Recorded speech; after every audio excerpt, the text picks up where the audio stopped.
All right, welcome, Ged. Welcome, everybody. I'm assuming everyone's in a little bit better mood this morning on It this Kenobi Wednesday. Like, it'd you be better hard be, not to be. Yeah, I was just right? gonna say, yeah. Now, there's one thing, Ged, I'd like to point out. Um, the season premiere, I said in our review, how I feel about this episode will dramatically depend on how some of these storylines play out. hmm And we still have one episode to go, but with the way things have played out, I'm a lot more happier.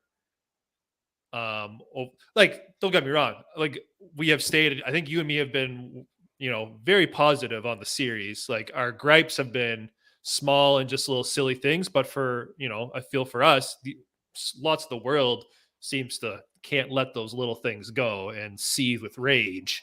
But I don't know, I could just easily ignore some of those things. My biggest complaint has been, why is Hayden Christensen in this show up until today? Like, we talked about this. We're expecting flashbacks, and my complaint was we got flashbacks. They were just all shots of Revenge of the Sith. Like, Yep. why didn't you film any new stuff?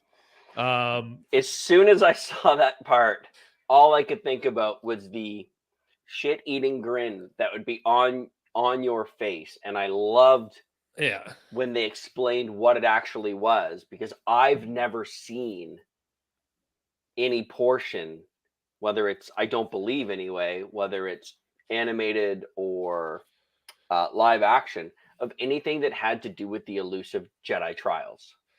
yeah, and like we get to see them kind of intimately, sparring for the most part. And I love that it wasn't like I thought we were going to get flashbacks closer to Revenge of the Sith.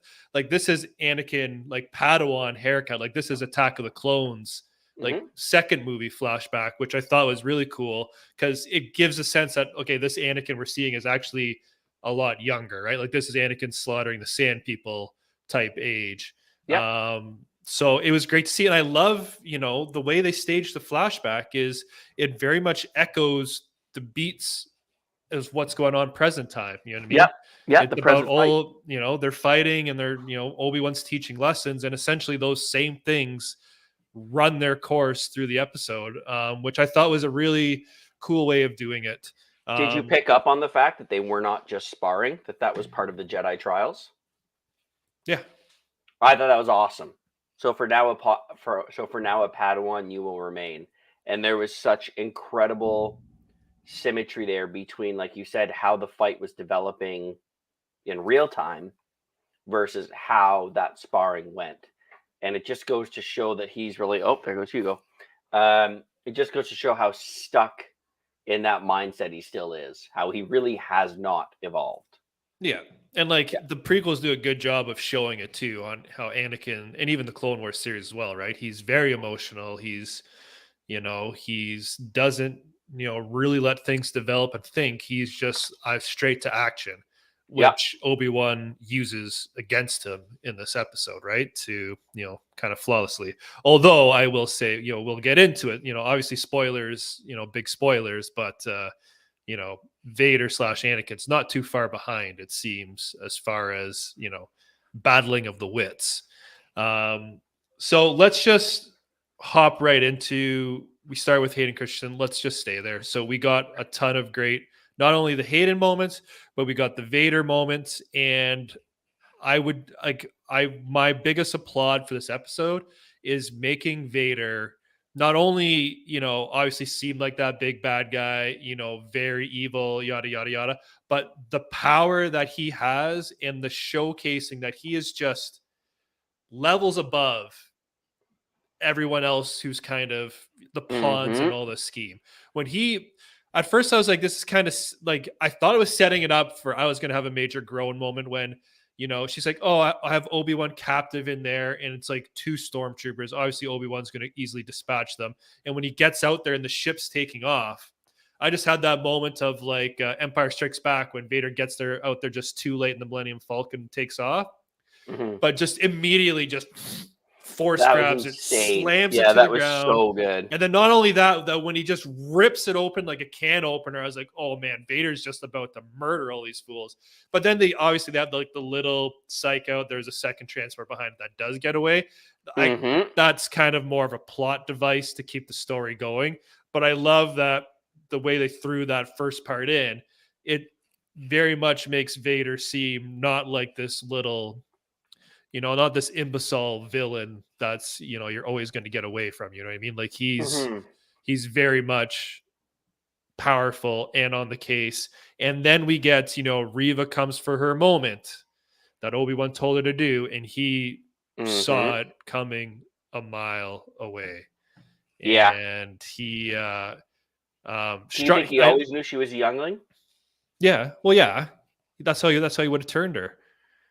I think she's the only one he didn't kill in that group, right? He slaughtered all her friends. He still stabbed her though. Well, there was a moment where you see that flashback at the end where her as a child both get stabbed. Yeah. So there's a lot, that's the one part I had a lot of questions about. I'm like, well, hold on. Oh yeah, I saw what you mean. In the flashback, it does look like there's some symmetry there, as if he stabs her. Oh yeah, but she said she played dead, so maybe he does graze her, and then she just lies there. I don't know. Oh, maybe, yeah. Because the Inquisitor does say, "We found you in the gutter." Oh, you know what? I bet you they did find her afterwards. You're right. He didn't actually take her from the temple. Yeah, that is true. But so here's the moment I thought they really missed, and I was very much when all the pieces were in play for Vader to give her the Dooku. He had she's kneeling. Yep. He has the double sabers. I was like, oh my God, he's going to sever her head right now. Going to give her the Dooku. Yeah. And I have a feeling she's just not going to die. Yeah. In my head, I'm like, do it. And he did it. You literally sound like the Emperor when you do that. Do it. And I will say maybe my biggest complaint of the episode is when he does stab her. This is now the second character to get stabbed on this show, and I don't believe either of them will die. Like we already see the Grand Inquisitor's back, and I don't think Reva's dead either, right? Like she found the holo recording of talking about Luke, so it's now the big thing's in the air. Is she going to use that to redeem herself back to Vader? Like she's obviously not going to warn Obi-Wan. Like it's Obi-Wan's recording. You know what I mean? It's his message from Bail. So like the only thing she could do with that is give it to Vader.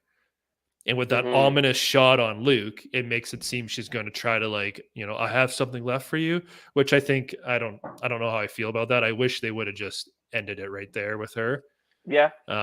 It would have made it a lot more climactic, and it would make so Derpy, I haven't read the leaks. I don't like to read them because lots of times they aren't true, but I have noticed a lot. I did see like the Leia leak early on, and obviously she's been a big part. Did you see Derpy Gaming? Yeah, as I said. The leaks were true. Be prepared to be disappointed in episode 6. I heard. I didn't read it. Yeah, I want to hear it. I haven't seen it. Like paraphrasing, I more or less heard that Reva's the one who saves the day. It's not necessarily Obi-Wan. I don't know if that's a problem. I don't know. I don't see an issue with that. We'll see. I mean, what is the one thing that has been the constant message that's positive from the Skywalker series is that all things that have gone bad are not necessarily not good anymore. That there is always light in certain people. Yeah. And you saw that with Vader, obviously in the movies. You see that in Kylo Ren. So I'm actually, not that I want to discuss the idea of spoilers too much because I don't want to take away from how unbelievably amazing this episode was. But I got to tell you, if that's the case and this chick won't die and she comes back and saves Leia, I am 10,000% on board with that. I'm okay with Obi-Wan not being the get it done hero. Like Obi-Wan's greatest gift to the Jedi Order, in my own selfish opinion, was his ability to positively influence other people.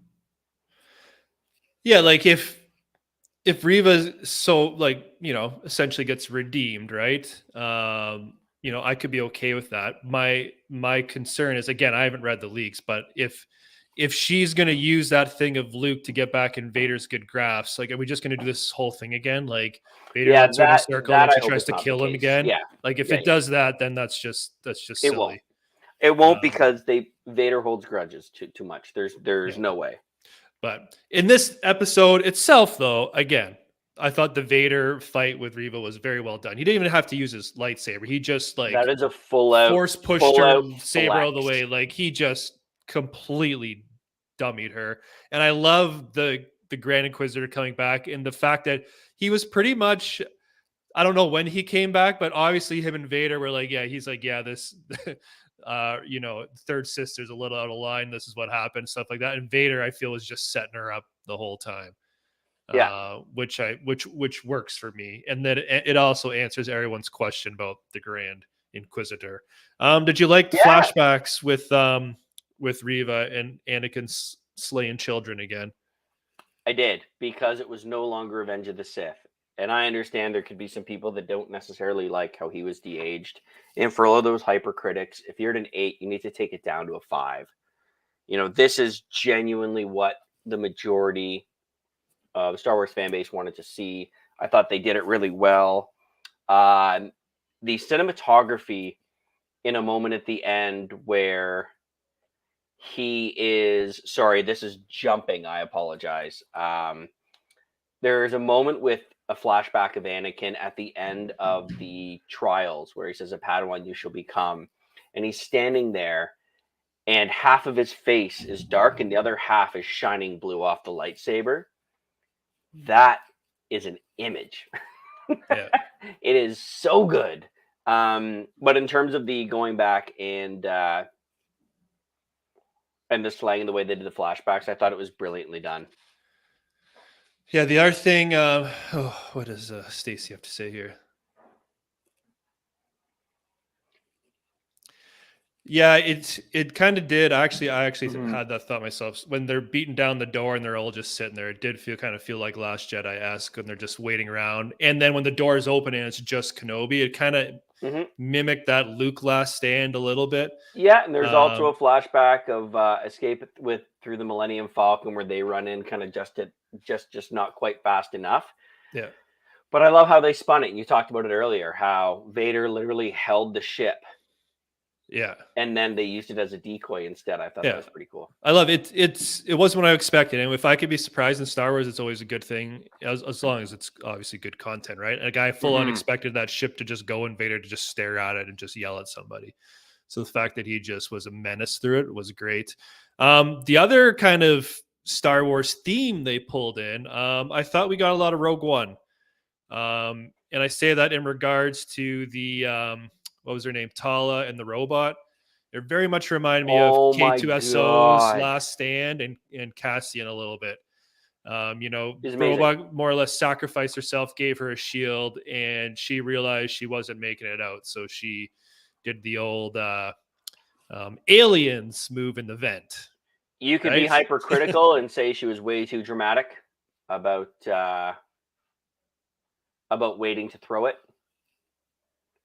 Yeah, it builds up the moment. But it did build up the moment beautifully. And one thing I kept thinking about as well is, like, she had the big speech to Obi-Wan about how watching all those people die, and then she realized she had to do something, and you could always do something, very much like that rebel mentality.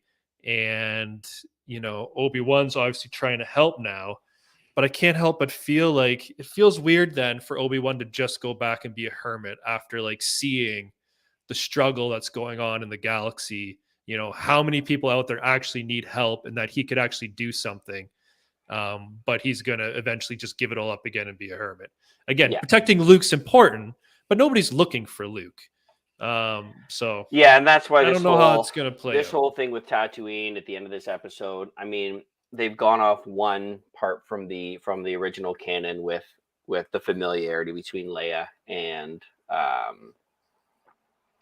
Obi-Wan, but obviously Vader has no idea that Luke grows up on Tatooine. So I don't see them taking that hard right corner at Holy Crap Boulevard. I mean, I'm looking forward to it.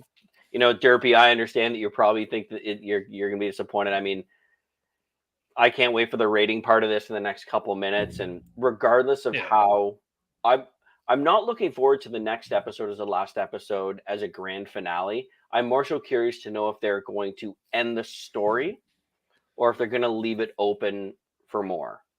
Well, there's been rumors something they're going to have of a second season, but I kind of hope they don't. I agree. I don't know why it's needed. Like this is I agree. Like this is a series in the kind of reminds me of Solo in a lot of ways. It was like, did we really need it? Did we really need to create shoehorn in an adventure for Obi-Wan when it could have just been easily, we know he's a hermit in the desert and he's protecting Luke. Like we know that story. Like you don't necessarily have to create this grand adventure for him. But now that we have it, obviously I'm never going to complain about getting Ewan McGregor back on screen. Obviously one of my all-time favorite characters. Absolutely. But yeah, then to force a second season out of it, I just don't know. Yeah. I think it's a little too much. But, what we got so far, and the other thing I'll say about leaks too is it's one thing to know what they're planning, but to see it executed on screen, with the emotion and intentions and stuff like that come with the acting, it could make what those leaks say appeal a lot more or feel a lot better. But again, we don't know. All I know is I felt we got a really good episode that helped justify a lot of the earlier scenes. Again, if Vader gave Reva the Dooku, I would have been, given this maybe a 10. But I was just gonna say it's rating time. Yeah. So all right. Am I going first? Because you went first last time? Yeah, you go first, yeah. I'm not gonna lie. I think the highest I have ever given is 8.7. Yeah. I am going to give this 8.7. 8.7? I actually want to give it 8.8. I believe this is the most kind of fun, emotional ride I've been taken on in a Star Wars property since you and I have been doing reviews. We got some nostalgia. We got some old tricks. The sparring as part of the Jedi trials, Jedi trials in general, is something I've wanted to see how it happened for a very, very long time. The whole connection with Reva. You know what? I'm 8.8. This is gonna be my highest rated episode. 8.8? Yeah. Yeah, I'm probably your original rating. I'm probably 8.7. Yeah. 8.7. Yep.